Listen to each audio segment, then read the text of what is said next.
y'all.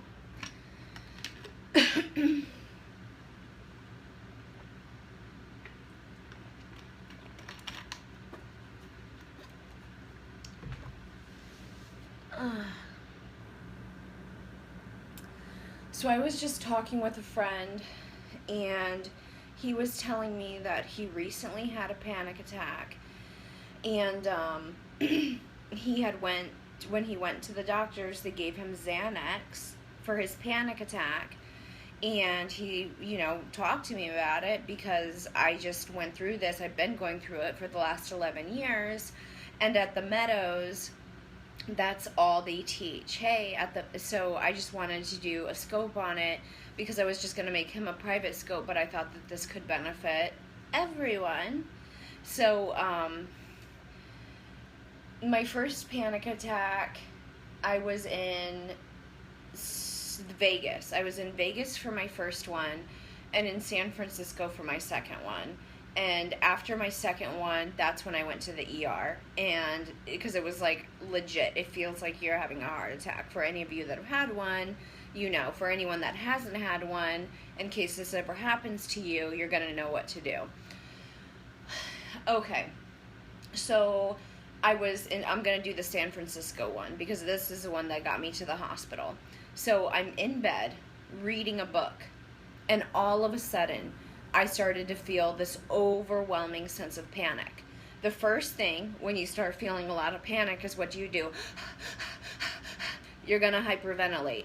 Don't do that. Whatever you do, keep your breathing regulated, because if you do like that, you are going to send your body into such a shock of adrenaline and just pure shock. You can't do that. So you have to keep your breath normal. In through your nose, out through your mouth. This will make it so that the rest of your panic attack might not happen. This could make it so you don't even have a panic attack. If you feel it coming on, you do deep breaths. And you want to make sure that your chest is as open as possible. Oh, for sure. For sure, Chad. So make sure that your chest is as open as possible, and then breathe all the way in. And if you're sitting down, go ahead and stand up, or make sure that you sit all the way upright and have it completely open.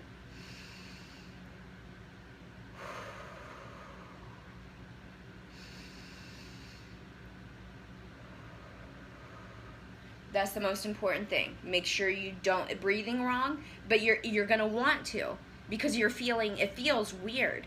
It feels so weird. Your body could be tingling. It feels like you're having a heart attack. Your body's tingling, your chest is pumping, and you're thinking to yourself, you don't know what's wrong, but all you want to do is get out of wherever you are. It's so scary. It's so freaky. And breathing is the number one thing to do. Breathing will regulate your body back.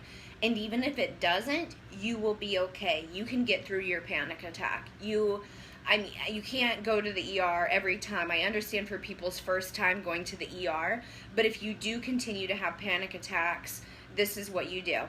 And then another thing that you should do is if you have a panic attack, Xanax is not the answer. You have to figure out what is happening in your body, because something is triggering back here that happened in your mind I wish I could remember the name of it, but back here, the brain stem, it's like the most animalistic part of the brain. It sends something to your mind that says that something is wrong, that's putting you in danger.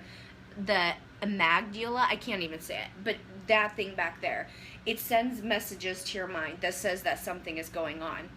So I'm not necessarily ditching Western medicine. Definitely if you need to get on antidepressant, you can talk about all these things with your therapist, but what you don't want to get on is a controlled substance. And then another thing that I carry with me in my purse now, because I read this really good anxiety packet, this is my sheet of what I wrote down for a panic attack. So you want to write down a few things for if you start having one, of what to do. And this is mine. I'm going to be okay. I'm going to be okay. I can leave here if I want to. I don't need meds. I can get through this. I am safe. And I think this last one is the most important thing to remember. And it's also important to remember, I can leave here, it's terrible handwriting, right? Terrible handwriting. That reminds me. Okay, so another thing is when you're going to have a panic attack, if you're out in public, because this is another time you start getting a crazy amount of panic. You're like, then you start having panic about your panic attack. And once you've had a panic attack, then you have anxiety around having a panic attack. So the panic attacks cause a whole bunch of anxiety and panic in of themselves. When is my next one going to come? How is it going to happen? Thanks, chat. How is it going to happen? What's going to go on? And so a very important thing to do is affirmations. So while you tell yourself out loud, and what this does is it reprograms your mind. So if you tell yourself, I have panic attacks now. I'm prone to panic attacks. I'm gonna need to go to the hospital if I have a panic attack. You're gonna start to believe that. Your mind is gonna form, I forget the technical name of these, but it literally forms these things in your mind. And when you tell yourself positive affirmation, it unhooks those and you create new affirmations. Synopsis, thank you. It creates new ones. So if you tell yourself before you're having a panic attack, you're in the grocery store, you can tell yourself, I'm going to be okay. I'm going to be the same one over and over and over. I'm going to be okay. I'm going to be okay. It can be just that simple. I'm going to be okay. I'm going to be okay. I'm going to be okay. I'm going to be okay. I'm going to be fine. I'm going to be fine. I'm going to be fine. I'm going to be fine. And you literally, because what do we do instead? It sounds silly to do positive ones, but you were doing negative ones in our head. If you think about what you're saying to yourself during a panic attack, what are you saying? Oh my God, I'm not okay, I'm not okay, I'm not okay, I'm not okay. That's what you're telling yourself. So it may seem silly to do a positive one, but it's not, because we're just combating whatever our mind naturally wants to do, which is to go to the negative. So I'm trying to think if those are all of them. And yeah, Chad, like you were saying about taking like shallow breaths or whatever, it's amazing how much we do not realize that we're not breathing. So I think those are the biggest ones. Those are definitely the biggest ones. I know I'm going to end this and I'm going to be like, I'm forgetting something. But those are the biggest ones. And definitely go to therapy, because that's coming from somewhere. There's an underlying root cause reason.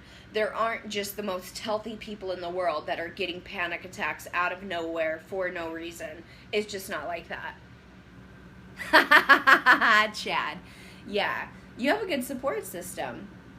You have an amazing girlfriend that would go to CBT with you. That's great. That's a great start. So that's all. The tapping does help. Oh, that's another thing.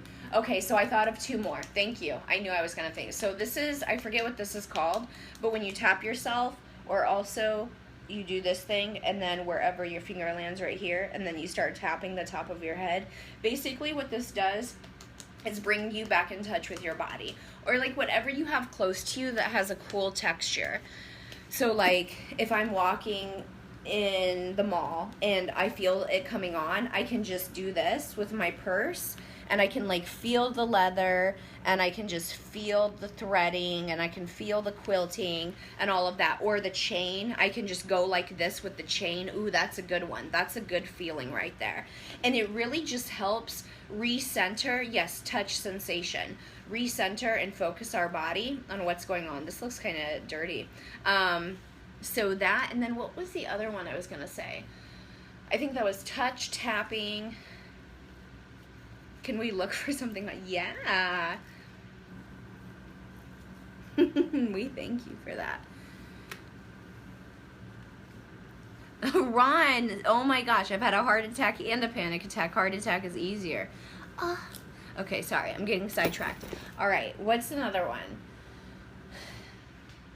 I know I have another one. Stop. I know. I'm bad. I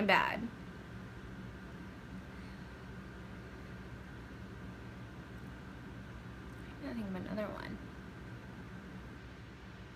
Just talking. Even though talking is the last thing you want to do when you think you're going to have a panic attack. Like, oh my God, I can't. No, don't talk to me. And someone's trying to say you're going to be okay. And you're like, I don't want to listen. I'm freaking out. I'm too busy freaking out to listen to you. Don't do that. stay open to whoever's trying to talk to you, because the more you stay in here and get in your head while you're getting ready to have a panic attack, the worse it's going to be. Stay open, stay focused on all of your touching sensations, listening to someone, all of that. Stay present. Oh my gosh, Hizzy, I'm so sorry.